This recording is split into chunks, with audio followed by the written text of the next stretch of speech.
పవన జగన మీ vote ఎవరికి? జనం vote ఎవరికి? మీరెవరు? జనం ఎవరు? మీరెవరు అంటే మీరు ఎవరికో ఒకరికి అభిమాని. జనం ఎవరు అంటే న్యాయ నిర్ణేతలు. పవన్ జగన్ ఇద్దరూ రాజకీయాల్లోకి ఇంచుమించుగా ఒకేసారి వచ్చారు. కానీ పవన్ కళ్యాణ్ చెబుతున్నదేంటి? జగన్, నేను మా అన్న ప్రజారాజ్యం పెట్టినప్పుడు, అందులో నేను యువరాజ్యం అధ్యక్షుడిగా ఉన్నప్పుడు నువ్వు అసలు ఏమీ కావు అంటున్నాడు. అదే సమయంలో వైఎస్ఆర్సీపీ అభిమానులు, కార్యకర్తలు, నాయకులు ముక్తకంఠంతో పవన్, మా జగనన్న ఎంపీ అయినప్పుడు నువ్వు ఏమీ కావు, మా జగనన్న ఎమ్మెల్యే అయినప్పుడు కూడా నువ్వు ఏమీ కావు, చివరికి మా అన్న సీఎం అయినప్పుడు కూడా నువ్వు ఏమీ కావు అంటున్నారు. జగన్, నువ్వెంత, నీ బ్రతికెంత అంటున్న పవన్ అప్పుడప్పుడు నీకు 151 మంది ఎమ్మెల్యేల బలమేమో, నాకు మాత్రం నా అభిమానులు లక్షల్లో బలం ఉంది అంటుంటాడు. బహుశా ఈ 151 మంది ఎమ్మెల్యేలకి ఉన్న అభిమానులు కోట్లలో ఉన్నారు అని పవన్కి తెలియదా? అలా లేకుండానే అంతమంది గెలిచేశారా? కౌరవులు పాండవులు యుద్ధం చేసేటప్పుడు కూడా భీముడితో దుర్యోధనుడు, అర్జునుడితో కర్ణుడు ఇలా ఒకరితో ఒకరు పోల్చుకొని తమ బలం సరిచూసుకుంటారే, అలాంటిది పవన్ తరపున ఎవరైనా జగన్ తరపున పోటీలో ఉండే 175 మందిలో ఏ ఒక్కరితోనైనా పోటీ పడగలరని ప్రకటించే సాహసం చేయగలుగుతున్నారా? ఈ వీడియోలో మీకు ఒక ఫుల్ క్లారిటీ ఇవ్వదలుచుకున్నాను. అసలు జగన్ ఎందుకు జనంలో బలపడుతున్నాడు? పవన్ ఎందుకు జనం మనసును గెలుచుకోలేకపోతున్నాడు? నిజానికి జగన్మోహన్ రెడ్డి ఏ విషయాల్లో ఫెయిల్ అయ్యాడు ఎవరైనా చెప్పగలరా? నేను చేసే వీడియోల్లో కావచ్చు, వేరే సందర్భాల్లో కావచ్చు, పవన్ అభిమానుల నుంచి ఎదురయ్యే ప్రశ్నలు కొన్ని ఉంటాయి. ఎరా, జగన్ తప్పు చేయలేదా అని కామెంట్ చేస్తారు.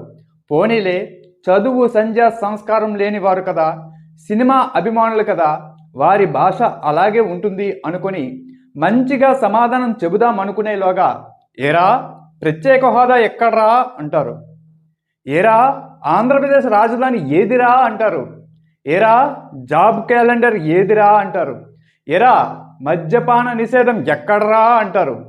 నిజానికి వీరిలో ఏ ఒక్కరికి ప్రశ్న ఎలా వేయాలి, సమాధానం ఎలా తెలుసుకోవాలి అనే కనీస అవగాహన ఉండదు. ఎవరో ఎక్కడో అడిగిన ప్రశ్నలను వీరు మెదడులో కాపీ చేసుకుని వాటిని ఎక్కడ పడితే అక్కడ పేస్ట్ చేస్తూ ఉంటారు. ఒక ప్రశ్న అడిగాక మనం సమాధానం చెప్పి ఎదురు ప్రశ్నించే లోపే 2-3 ప్రశ్నలు అడిగేసి పారిపోతారు.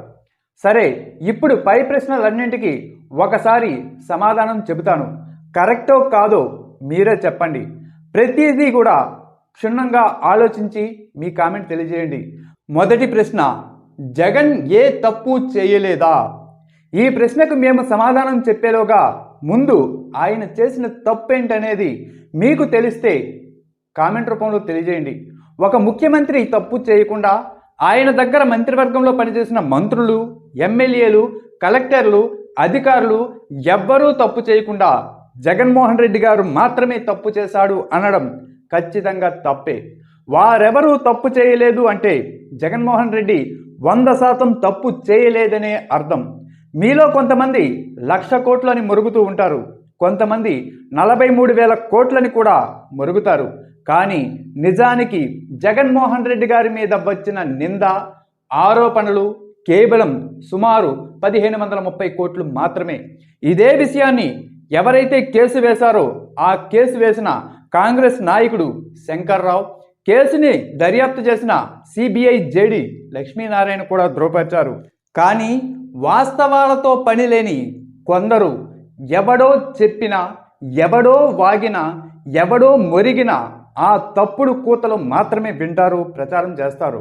వాస్తవం తెలుసుకోరు. మీకు తెలియని విషయం ఏంటంటే, మన రాష్ట్రంలో జగన్మోహన్ రెడ్డి గారికి మించి ఆస్తులు కలిగిన వాళ్ళు చాలామంది ఉన్నారు. సృజనా చౌదరి, మురళీమోహన్, చంద్రబాబు, ఇలా చాలామంది తెలుగుదేశంలో కూడా 1,000 కోట్ల ఆస్తులు కలిగి ఉన్నారు. వారితో పోల్చుకుంటే జగన్మోహన్ రెడ్డి ఆస్తులు ఒక లెక్కలోకి రావు. కానీ వారిపై మీరెవ్వరూ ఆరోపణలు చేయలేరు. కారణం ఏంటి? వారు మీ పవన్ కళ్యాణ్కి కానీ మీ చంద్రబాబు నాయుడుకి కానీ అడ్డంకి కాదు కాబట్టి ప్రత్యేక హోదా ఎందుకు తేలేదు అని ఈ ప్రశ్న అడగాలంటే ముందు చంద్రబాబు కాలర్ పట్టుకుని నిలదీసి మీరు అడగగలగాలి. ఆ రోజున ప్రత్యేక హోదా పేరు చెబితే కాళ్ళు విరగొడతా అన్న చంద్రబాబు ప్యాకేజీ తీసుకుని ఏ రాష్ట్రాలు ఎంత లబ్ధి పొందాయో కూడా చెప్పి బీజేపీ ప్రత్యేక హోదా ఇవ్వకుండా అడ్డుకున్నది చంద్రబాబు. ఆయనకు వంత పాడింది పవన్ కళ్యాణ్. పోనీ జగన్మోహన్ రెడ్డిదే తప్పనుకుందాం. చంద్రబాబు అధికారంలో ఉండగా జగన్మోహన్ రెడ్డి ప్రత్యేక హోదా కోసం ఎన్ని పోరాటాలు ఎన్ని దీక్షలు చేశాడు గుర్తుంది కదా. మరి జగన్మోహన్ రెడ్డి సాధించలేనప్పుడు కేంద్రాన్ని ప్రశ్నించలేనప్పుడు చంద్రబాబు కానీ లోకేష్ కానీ పవన్ కళ్యాణ్ కానీ ఎందుకు దీక్షలు చేయడం లేదు? ఎందుకు పోరాడడం లేదు? ఎందుకు గట్టిగా నినదించి ప్రశ్నించడం లేదు? కారణం ఒక్కటే.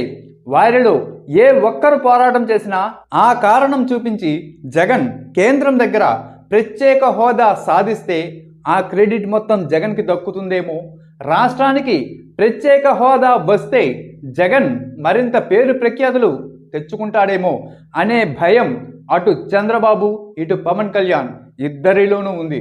వీరిద్దరూ కనుక జగన్మోహన్ రెడ్డి మీద ప్రెజర్ చేస్తే ఆ ప్రెజర్ చూపించి మరి కేంద్రం దగ్గర ప్రత్యేక హోదా సాధించుకోగలుగుతాడు జగన్మోహన్ రెడ్డి.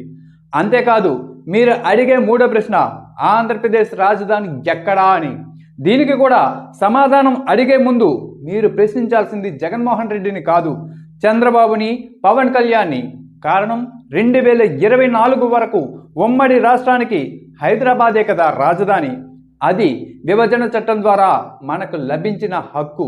మరి తెలంగాణ నుంచి మనకు రావాల్సిన ఆస్తులు నిధులు కూడా అన్నీ వదిలేసి ఆఘమేఘాల మీద హైదరాబాద్ నుంచి పారిపోయి ప్రభుత్వ సొమ్ముని అద్దె భవనాలకు ఖర్చు చేస్తూ అటు ఆదాయం వదిలేసి ఇటు అద్దె బిల్డింగులకు కోట్ల రూపాయలు ఖర్చు చేసి ప్రజాధనం దుర్వినియోగం చేసి శ్రీకృష్ణ కమిటీ చెప్పిన విధంగా 3 రాజధానులు 3 ప్రాంతాలను అభివృద్ధి చేయాలే తప్ప అభివృద్ధిని ఒకే చోట కేంద్రీకరించడం సరైన విధానం కాదని చెప్పినప్పటికీ, విజయవాడ పరిసర ప్రాంతాలు రాజధానికి అనుకూలం కాదని చెప్పినా కూడా, విశాఖపట్నం వంటి నగరం అయితే రాజధానిగా బాగుంటుందని చెప్పినప్పటికీ రైతుల దగ్గర భూములు లాక్కొని తమ పార్టీ వారికి తమ అనుయాయులకు కట్టబెట్టుకొని వాటి పేరుతో అక్రమాలకు పాల్పడి తెలుగుదేశం పార్టీ నాయకులకు వారికి కొమ్ము గాసిన పవన్ కళ్యాణ్కి మూల సూత్రధారి చంద్రబాబుకి అత్యధిక లాభాలు అక్రమార్జన కలిగేలా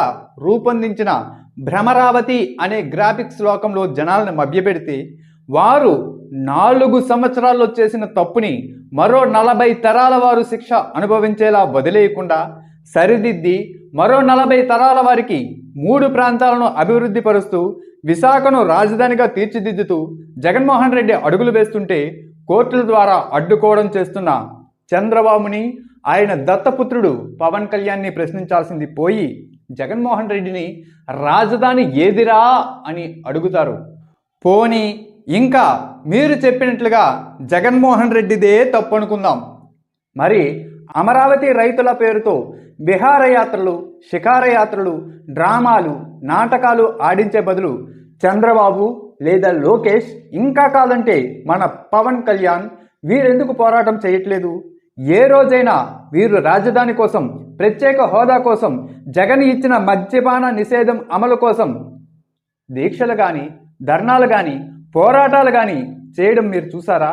మద్యపాన నిషేధం అసలు జగన్మోహన్ రెడ్డి మద్యపాన నిషేధం ఎందుకు అమలు చేయడం లేదు అన్నప్పుడు నిజమైన నికార్సైన నాయకుడైతే, ప్రజల సంక్షేమం కోరే వాళ్ళే అయితే, చిత్తశుద్ధి ఉన్నవారైతే అటు చంద్రబాబు కానీ ఇటు పవన్ కళ్యాణ్ కానీ ఏం చేయాలి?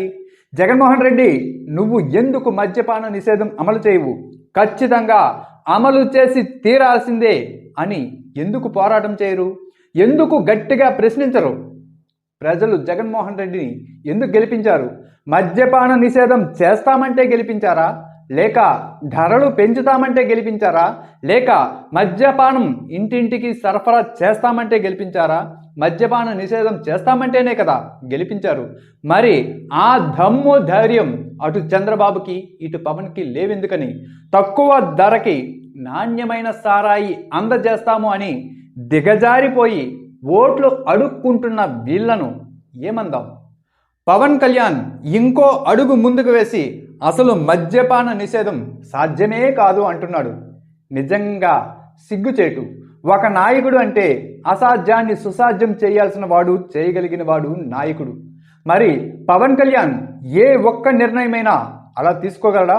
నాటుసారా ఏరుడై పారుతోందని, గంజాయి సాగు ఎక్కువైపోతోందని, అమ్మాయిల రవాణా జరిగిపోతోందని, ఇలా రకరకాల అవాకులు చెవాకులు వాగే పవన్ కళ్యాణ్ నిజంగా తన అభిమానులు రాష్ట్రం మొత్తం వ్యాపించి ఉన్న తన అభిమానుల ద్వారా ఎక్కడైనా నాటుసారా ధ్వంసం చేయించడం కానీ, గంజాయి సాగుని పట్టించి ఇవ్వడం కానీ, అమ్మాయిల అక్రమ రవాణాని నిరూపించడం కానీ చేయించగలిగాడా?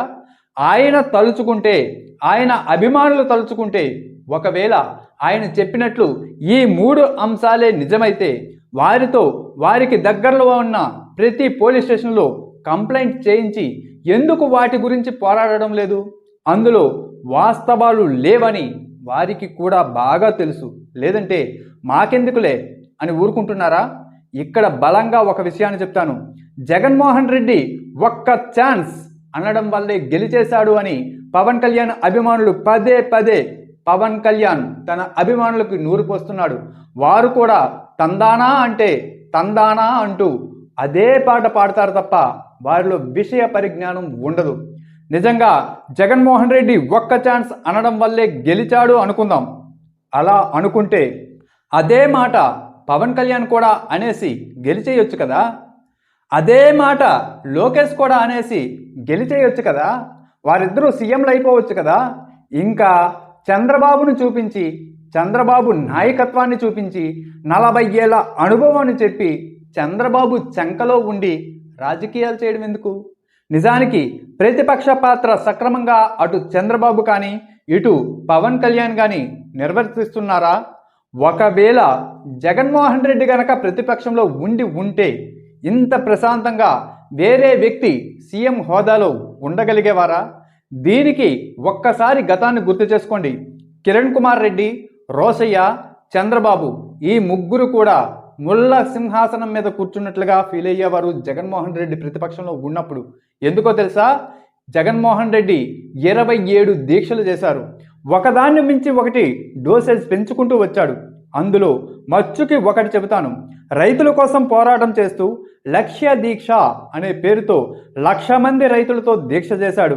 ఇలాంటి దీక్షలు చెగువేరా వారసుడైన పవన్ కళ్యాణ్ లేదా చంద్రబాబు సొంత పుత్రుడైన లోకేష్ ఎందుకు చేయడం లేదు? ఒకవేళ చంద్రబాబు చేయాలంటే వయస్సు, ఆరోగ్యం అడ్డంకులు వస్తాయా? ప్రజాశ్రేయస్సు కోసం నిరాహార దీక్ష చేస్తే, యువకులైతే 10 రోజులు 15 రోజులు దీక్ష చేస్తే ప్రభుత్వంలో కదలిక వస్తుంది. అదే ఆరోగ్యం క్షీణించిన వారు, ముసలివారు, చంద్రబాబు లాంటి వారు నిరాహార దీక్ష చేస్తే ప్రభుత్వం కేవలం 5 రోజుల్లోనే దిగి రావాల్సిందే. కానీ అలాంటి ప్రయత్నం చేసిన దాఖలా లేదు. జగన్మోహన్ రెడ్డిని గమనిస్తే తన చివరి అస్త్రంగా ప్రజా సంకల్ప పాదయాత్ర విజయవంతంగా ప్రజల గుండెల్లోకి తీసుకుని వెళ్ళగలిగాడు. జగన్మోహన్ రెడ్డి ప్రతి గ్రామంలో కనీసం 500 మందిని హత్తుకుని వారికి ముద్దులు పెట్టి వారి బాధలు అడిగి మరీ తెలుసుకున్నాడు. జగన్మోహన్ రెడ్డి మా ఊరిలో ఒక్కరిని కూడా టచ్ చేయలేదు అని ఏ ఒక్కరైనా చెప్పగలరా? ఊరిన వాడల రాష్ట్రం మొత్తం తనదైన ముద్ర వేశాడు జగన్మోహన్ రెడ్డి. మరి ఈ లోకేష్, ఈ పవన్, ఈ చంద్రబాబు ఏం చేస్తున్నారు? జగన్ నీ పరిపాలన బాగుంటే నేను సినిమాలు చేసుకుంటాను అన్న పవన్ కళ్యాణ్ అటు సినిమాలు చేసుకుంటున్నాడు, ఇటు రాజకీయాలు అప్పుడప్పుడు వచ్చి చేస్తున్నాడు. అంటే దాని అర్థం జగన్ పరిపాలన బాగుంది అనా, బాగులేదనా? జగన్ పరిపాలనపై జనంలో విసుగు వస్తే, జనానికి జగన్ పరిపాలన నచ్చకపోయి ఉంటే చక్కగా పవన్ కళ్యాణ్ సినిమాలు చేసుకునేవాడు. కానీ ఎప్పుడైతే జగన్ మరింత ప్రజాదరణ పొందుతూ అనుకున్న పథకాలు ఎన్ని అవాంతరాలు వచ్చినా, కరోనా లాంటి అవాంతరాలు ఎన్ని వచ్చినా నిర్వహిస్తూ సంక్షేమ పథకాలను సమర్థవంతంగా ప్రజల్లో చూపిస్తూ గ్రామంలో తనదైన ముద్ర వేస్తూ సచివాలయాలు, విద్యాలయాలు, వైద్యాలయాలు, కొత్త జిల్లాల ఏర్పాట్లు, రోడ్ల నిర్మాణం, బ్రిడ్జిల నిర్మాణం, ఫ్లైఓవర్ల నిర్మాణం, పోర్టుల నిర్మాణం, కిడ్నీ బాధితులకు డయాలసిస్ సెంటర్ ఏర్పాటు, ఇలా అనేక రకాలుగా పరిష్కారాలు చూపించుకుంటూ పోతూ ఉంటే, అనేకం చేస్తూ తిరుగులేని నాయకుడిగా ముందుకు వెళుతూ ఉంటే చంద్రబాబు బలహీనపడడం, చంద్రబాబు పోరాట పటిమ తగ్గిపోవడం, చంద్రబాబు బలం, తెలుగుదేశం బలం సరిపోకపోవడం చూసి తాను జగన్మోహన్ రెడ్డి వ్యతిరేకి గనుక ఆయనను మరోసారి సీఎంగా చూస్తే తట్టుకోలేడు గనక మళ్ళీ చంద్రబాబు చంకలో దూరి తెలుగుదేశం కాడిని తన భుజాన ఎత్తుకుంటున్నాడు. అసలు పవన్ కళ్యాణ్లో చిత్తశుద్ధి ఉంటే ఏం చేసేవాడు అనేది నెక్స్ట్ వీడియోలో మీకు వివరిస్తాను. ఈ వీడియో మీద మీ సూచనలు, సలహాలు, అభిప్రాయాన్ని తప్పక కామెంట్ రూపంలో తెలియజేయండి. వీడియో నచ్చితే తప్పనిసరిగా లైక్ చేయండి, ఎక్కువ మందికి షేర్ చేయండి. అలాగే మీరు ఇంతవరకు మన ఛానల్ని సబ్స్క్రైబ్ చేసుకోకపోతే తప్పనిసరిగా సబ్స్క్రైబ్ చేసుకోండి.